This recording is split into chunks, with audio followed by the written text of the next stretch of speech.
Hello，大家好，又係我阿帆。咁啊，唔知大家平時有冇訂閱過 VPN 啊？咁啊，對於我呢窮人嚟講咧，一個月要俾100幾十去訂閱 VPN 咧，我真係俾唔起。咁啊，而有訂閱 VPN 嘅朋友咧，唔知會唔會成日都覺得，喂，我要開山個 VPN 咧，覺得好複雜。有冇辦法又唔使俾錢就用到 VPN service，同時之間又可以唔使開山咧？咁我今日就想介紹一隻完全免費嘅 VPN，咁我俾個名就叫地獄 VPN。咁啊，顧名思義，地獄有18層地獄，相當之危險啦。用唔用咧，你自己決定啦。咁啊，因為我啲咁嘅窮人咧，窮比地獄可怕，咁啊，所以我就決定以身犯險。我不入地獄就誰入地獄咧？咁啊，我就叫地獄 VPN 啦。咁啊，佢實際上咧係叫 VPN 機，係由日本筑波大學喺2013年嘅研究團隊咧去 launch 一個 project 嚟㗎。咁啊，去到目前為止已經超過12年㗎啦。咁啊，超過 VPN server 應該有超過6000幾台嘅。咁我就想頭先講啦，一個唔使錢嘅 VPN 服務，然之後再加入我唔識成日 on off 嘅 VPN service，我點樣可以做到呢樣嘢咧？咁我就想透過今日條短片分享俾大家啦。咁我長話短説，好啦，如果有之前有睇過我 video 嘅朋友咧，都知道我會用一隻小米嘅 WiFi router，即係8283蚊淘寶淘落嚟咯。然之後就 crack 咗變成為 OpenWRT。咁之後你會點樣咧？我就會喺裡面咧就會 set 翻個叫做 OpenVPN connection。咁啊，將個 VPN 咧就接上去 VPN 機，即係日本筑波大學嘅研究團隊佢有個 pool 嘅。咁我就接入去啦。咁啊，只有我啲咩 OpenAI 啦、ChatGPT 啦或者 Netflix 嘅流量，嗱，只有呢啲某啲我選擇嘅流量咧，先會經佢嘅啫。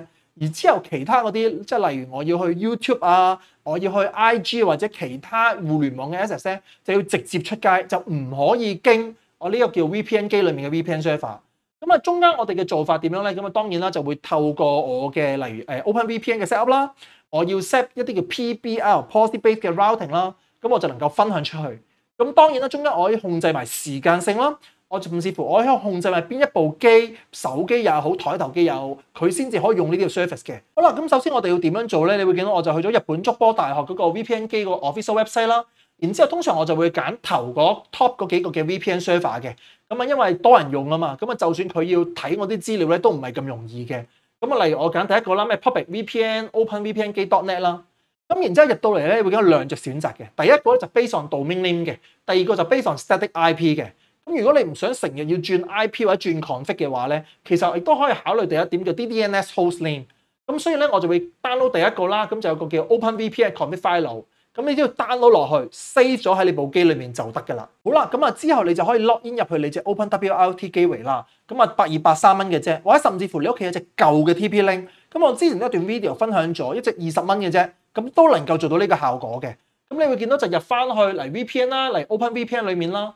咁你會見到就係 OpenVPN 呢個 setting。咁然之後咧就將你頭先 download 落嚟 config 咧就係呢個位置，你會見到 choose file 啦，就揀翻你 download 嗰個 config file 落嚟。咁啊求其揀一個啦，咁咪 download 呢個 VPN-253。咁然之後你要俾個名喎。咁啊例如如果呢一個 OpenVPN 係去日本嘅，你就叫 to Japan 咯，即係我就叫 to Japan 咯。如果呢一個 VPN 係 to China，我咪 to China 咯。有一個 VPN to US 嘅，咪 to US 咯，自己俾個名嘅啫。然之後你就能夠 upload 上去。咁我今日嘅例子你會見到啦，我就 upload 咗其中一個 OpenVPN config 啦，就叫 to Japan。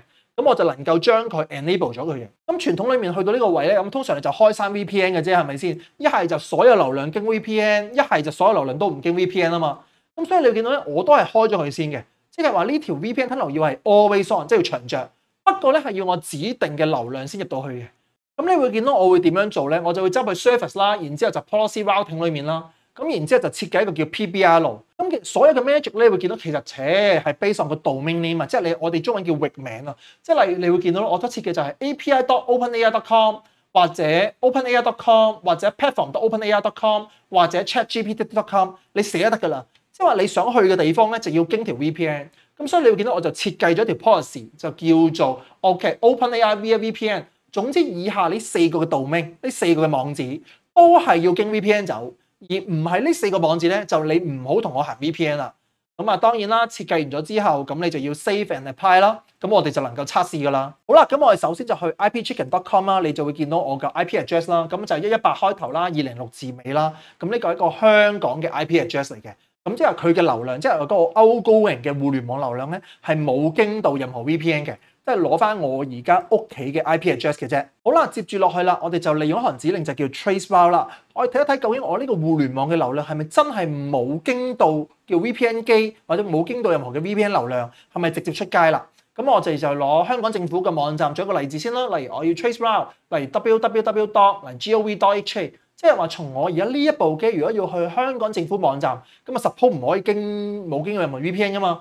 咁你會見到，例如我就會經由我而家隻 WiFi 啦，跟住經由和記啦，然之後就會去到政府嗰度啦。咁係冇經到任何 VPN 嘅。好啦，然之後我哋睇一睇，如果假設我要去 OpenAI，係咪真係經日本走啦？咁啊，大家仲記得我之前嘅配置有咩 OpenAI 啦、ChatGPT 啦嗰啲咧，係會入日本個 VPN 機走啊嘛？咁你會見到而家我第3行已經開始見到啦，咩 GW2 點 VPN 機點 V4 點 Open， 咁即係話證明我而家要去 OpenAI 咧，就要經咗日本係啦。但係如果我係去嚟香港政府網頁啊，去 YouTube 去咩都好啦，其實就會自己我哋叫 local breakout 走嘅係啦。好啦，既然 traceroute 都話我去 ChatGPT 啦，去 OpenAI 係經日本走啦，咁不如我哋開個網頁去嘗試下啦。咁你見到啦，我就開住個網頁啦，就去 ChatGPT 啦。咁不如我就嘗試問下佢啦，又好似冇問題喎。咁問下 OK，where is Hong Kong 咁樣？咁香港喺邊度啊？咁啊，佢亦都有佢一啲正常嘅 output 俾翻我啦。咁啊，希望用呢一個嘅角度啦，去驗證到話，咦，原來我真係可以經日本去到 ChatGPT。咁啊，利用 ChatGPT 嘅 service 啦，咁樣。咁好啦，咁啊之後我要點樣做咧？咁我就嘗試將呢行嘅 policy disable 咗佢，即係話俾佢聽，我乜嘢嘅流量都唔可以行 VPN，包括 ChatGPT，包括 OpenAI 流量都唔得。咁我就 untick 咗佢啦，然之後 save and apply 啦。好啦，咁我哋不如又嘗試行一次 traceroute 啦。咁我睇下究竟我而家 OpenAI 或者 ChatGPT 係唔係真係經日本啦？咁啊，再行一轉啦。咁啊，仲記得你見到上面就行有叫 Gateway 2 GW2.VPN Gateway 咁樣啦。咁你會見到冇啦。今次如果我要去 OpenAI 嘅話咧，就直接由和記走啦。咁即係話，因為我條 policy disable 咗佢啊嘛。佢都係就算佢見到我係要去 ChatGPT，佢都唔會同我抌入去日本個 VPN tunnel。咁你見到啦，個網頁都見到寫住啦，哦 unable to load the site，因為我喺香港，你用香港 IP address，咁啊結果就去唔到啦咁樣。咁我哋點樣咧？咁我哋又不如又 enable 翻佢，又 save 啦。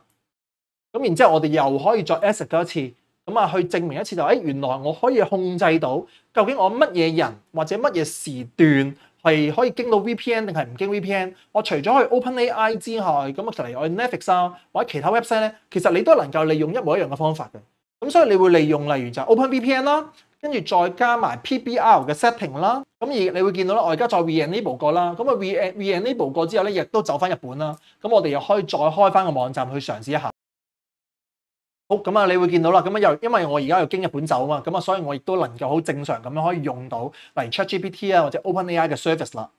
好啦，呢個 VPN 機究竟係咪地獄 VPN 咧？就睇下你點樣用嘅啫。喺個角度，所有 VPN service 咧都係有安全嘅隱憂，個隱憂只不過係大與小嘅啫。你想最安全咧，就係乜都唔好用，乜都唔用咧就最安全噶啦。你一旦用人哋啲 service 咧，咁啊等於你赤裸裸乜嘢嘢都俾人知道嘅啫。好啦，如果你係 VPN 嘅專家，或者你對於免費 VPN 有咩 comment 嘅話咧，麻煩你喺樓下留言俾大家啦。咁啊，施比受更有福，能夠分享係一種福氣。咁啊，記住啊，安全第一。我哋下條短片見，拜拜。